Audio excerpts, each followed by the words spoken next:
जय श्री कृष्णा सर। आप सभी का मेरे चैनल पर स्वागत है। आइए सुनते हैं इंदिरा एकादशी की कथा। भगवान श्री कृष्ण की भक्ति से भाव से विलप होकर अर्जुन ने कहा, हे प्रभु, अब आप कृपा कर अश्विन माह के कृष्ण पक्ष की एकादशी की कथा को कहिए। इस कथा का क्या नाम है तथा इसका व्रत करने से कौन सा फल मिलता है? कृपा कर विधान पूर्वक बतलाइए। भगवान श्री कृष्ण ने अर्जुन से कहा, हे धनुर्धर, अश्विन माह के कृष्ण पक्ष की एकादशी का नाम इंदिरा है। इस एकादशी का व्रत करने से सभी पाप नष्ट हो जाते हैं, नरक में गए हुए पितरों का उद्धार होता है।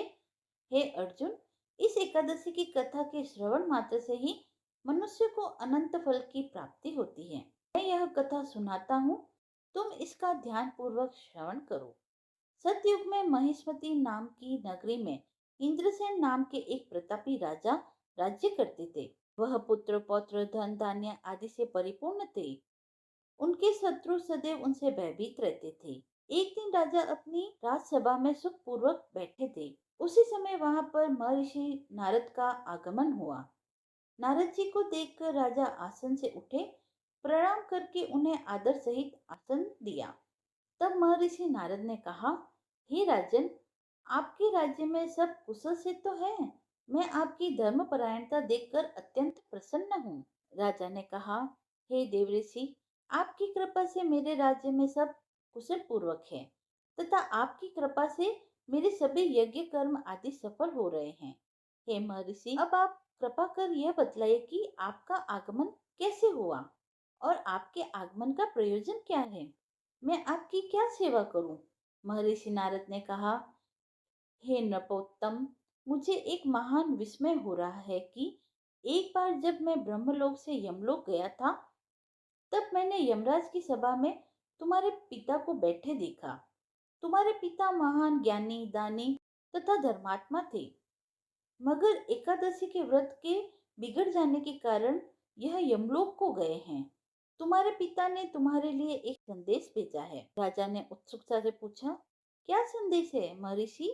कृपा कर यथाशीघ्र कहिए। राजन, तुम्हारे पिता ने कहा है महर्षि, आप मेरे पुत्र इंद्रसेन, जो कि महिष्मती नगरी का राजा है, के पास जाकर एक संदेश देने की कृपा करें कि मेरे किसी पूर्व जन्म के बुरे कर्म के कारण ही मुझे यह लोक मिला है। यदि मेरा पुत्र अश्विन मास के कृष्ण पक्ष की इंदिरा एकादशी का व्रत करे और उस व्रत के फल को मुझे दे दे, तो मेरी मुक्ति हो जाएगी। मैं भी इस लोक से छूटकर स्वर्ग लोक में वास करूंगा। इंद्रसेन को अपने पिता के यमलोक में होने की बात जानकर अत्यंत दुख हुआ और उसने नारद जी से कहा, हे नारद जी, यह तो बड़े ही दुख का समाचार है कि मेरे पिता यमलोक में हैं। मैं उनकी मुक्ति का उपाय अवश्य करूंगा।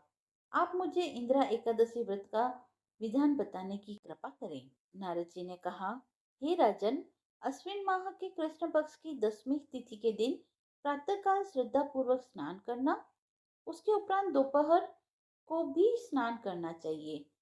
उस समय जल से निकलकर श्रद्धा पूर्वक पितरों का श्राद्ध करें और उस दिन एक समय भोजन करें और रात्रि को पृथ्वी पर शयन करें। इसके दूसरे दिन अर्थात एकादशी के दिन नित्य कर्मों से निवृत्त होकर स्नान आदि के उपरांत भक्ति पूर्वक व्रत को धारण करें और इस प्रकार संकल्प करें, मैं आज निराहार रहूंगा और सभी भोगों का त्याग कर दूंगा।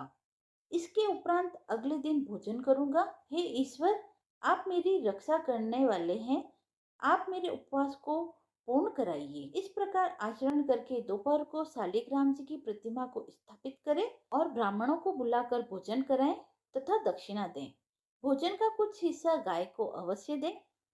वह भगवान विष्णु का धूप नैवेद्य आदि से पूजन करें और रात्रि में जागरण करें। तदुपरांत द्वादशी के दिन मौन रहकर बंधु बांधव सहित भोजन करें।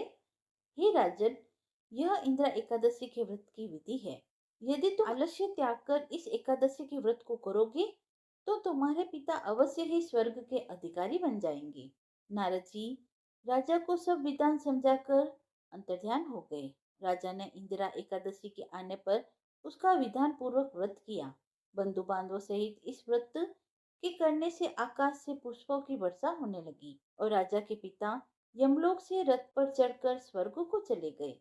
इस एकादशी के प्रभाव से राजा इंद्रसेन भी इहलोक में सुख भोगकर अंत में स्वर्ग लोक को गए।